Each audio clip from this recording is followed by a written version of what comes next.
Hello student, कैसे हैं सभी। आशा करता हूँ प्यारे बच्चों आप सभी अच्छे होंगे। तो प्यारे बच्चों, कक्षा 9 आपका जो फर्स्ट चैप्टर है संख्या पद्धति नंबर सिस्टम, उसकी जो फर्स्ट एक्सरसाइज है आज वो स्टार्ट कर रहे हैं। इसका जो फर्स्ट क्वेश्चन है, क्या शून्य एक परिमेय संख्या है? क्या इसे p अपूर्ण क्यों के रूप में लिखा जा सकता है जबकि p और q पूर्णांक है और q not is equal to zero? क्यों क्या है? Not is equal to zero. तो उसने कहा है कि क्या शून्य एक परिमेय संख्या है। तो सबसे पहले तो आपको यह पता होना चाहिए कि परिमेय संख्या होती क्या है। परिमेय संख्या होती क्या है, पहले इस पे बात कर लेते हैं कि परिमेय संख्या होती क्या है।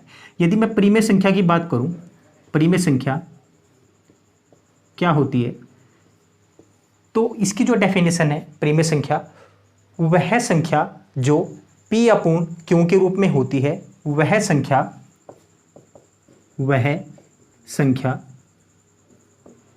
जो p अपूर्ण q के रूप में होती है किंतु q not is equal to zero. क्यों? किंतु q not is equal to zero, यानी कि q बराबर नहीं होगा जीरो के। p और q, यहां p व q पूर्णांक है। p और q क्या है? पूर्णांक है, यानी कि अंश जो है आपका वो भी पूर्णांक होगा और जो हर होगा वो भी क्या होगा? पूर्णांक होगा। लेकिन q क्या नहीं होना चाहिए? जीरो के बराबर नहीं होना चाहिए। तो ये सभी संख्याएं जो p अपूर्ण q के रूप में होगी क्या कहलाएंगी? परिमेय संख्या कहलाएंगी। और p और q का जो HCF है वो क्या होना चाहिए? एक होना चाहिए। p और q का क्या होना चाहिए? HCF आपका एक होना चाहिए। तो ये सभी संख्या क्या कहलाएंगी? आपकी परिमेय संख्या कहलाएंगी। ठीक है, चलिए अब जो क्वेश्चन है आपका, उसने कहा है कि क्या शून्य एक परिमेय संख्या है? क्या इसे p अपूर्ण q के रूप में लिखा जा सकता है जबकि p और q पूर्णांक है? ठीक है, तो आप कहेंगे आंसर में इसके हाँ, शून्य एक परिमेय संख्या है। शून्य एक परिमेय संख्या है। ठीक है, क्यों है इसका आप रीजन भी देंगे, शून्य आपकी परिमेय संख्या क्यों है। यदि मैं शून्य की बात करूं तो शून्य जो है, क्या इसके बटे हम वन नहीं लिख सकते? लिख सकते हैं, क्योंकि वन आपका सभी के बटे में होगा। यानी कि यहाँ पे क्या हो गया कि जो प्रॉपर्टी है वो p अपूर्ण क्यों के बराबर हो गई। ठीक है, यहाँ पे शून्य क्या है आपका? p के बराबर है और q इक्वल टू कितना हो गया? वन हो गया। यहाँ पे यदि p की बात करें वो जीरो हो गया और q आपका क्या होगा? q आपका वन लिख लीजिए, टू लिख लीजिए, थ्री लिख लीजिए, कुछ भी लिख लीजिए, क्योंकि जीरो बटे वन तब भी जीरो होगा। यदि मैं जीरो बटे वन कर दूं तो इसका जो आंसर आएगा जीरो। जीरो बटे टू कर देंगे तो तब भी कितना होगा? जीरो होगा। यानी कि जीरो के बटे में आप कुछ भी लिख दीजिए, उसका आंसर क्या होगा? जीरो ही होगा। तो जब जीरो के बटे में वन लिख सकते हैं तो ये आपका p अपूर्ण q के रूप में हो जाएगा। और जो प्रॉपर्टी कहती है परिमेय संख्या की कि वह संख्या जो p अपूर्ण q के रूप में होगी और q बराबर नहीं होना चाहिए जीरो के। तो यहाँ पे जीरो बटे वन आपका क्या है? p अपूर्ण q के रूप में है और q क्या है आपका? जीरो के बराबर नहीं है, क्योंकि q की वैल्यू क्या हो जाएगी यहाँ पे? वन टू थ्री कुछ भी हो सकती है। ठीक है, तो इस क्वेश्चन का आंसर ये होगा। चलिए नेक्स्ट क्वेश्चन देखते हैं।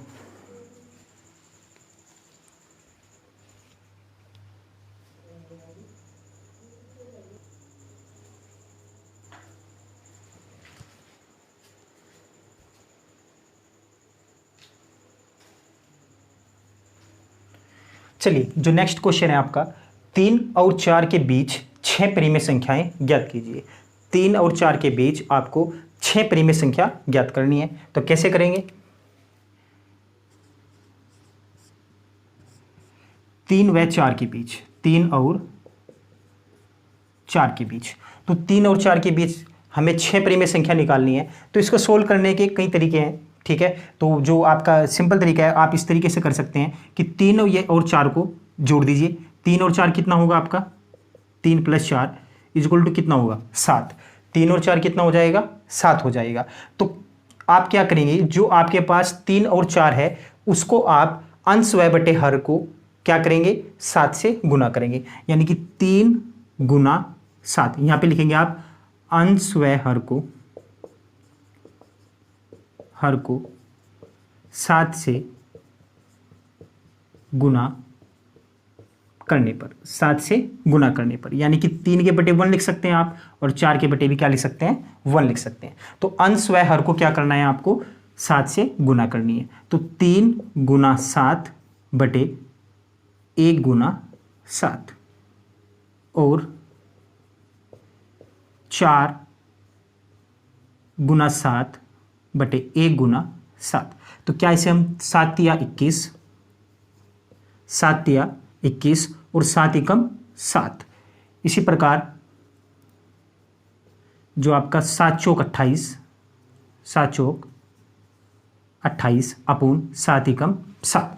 तो यहाँ पे जो हर है आपका वो समान हो गया। अब 21 और 28 यानी कि इसका जो परिमेय संख्या है, इसका जो अंश है वो आपके पास 21 है, और इस परिमेय संख्या का जो अंश है वो आपके पास 28 है।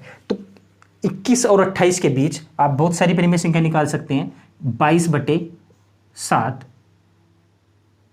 23 बटे 7, 24 बटे 7, 25 बटे 7, 26 बटे 7, 1 2 3 4 5 और इसके बाद 27 बटे 7। यही आपका आंसर है। ठीक है, उसने 6 परिमेय संख्या का आता निकालने के लिए, तो 1 2 3 4 5 6 ये आपकी 6 परिमेय संख्याएं हो गई। ठीक है, तो इस प्रकार इस क्वेश्चन को आप कर सकते हैं। चलिए नेक्स्ट क्वेश्चन देखते हैं।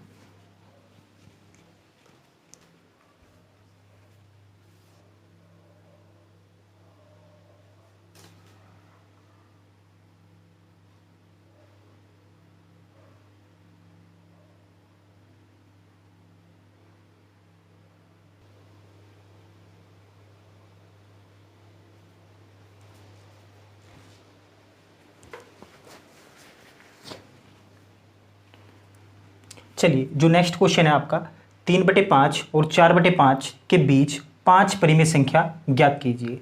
5 परिमेय संख्या आपको ज्ञात करनी है 3/5 और 4/5 के बीच। ठीक है, चलिए सोल्व करते हैं।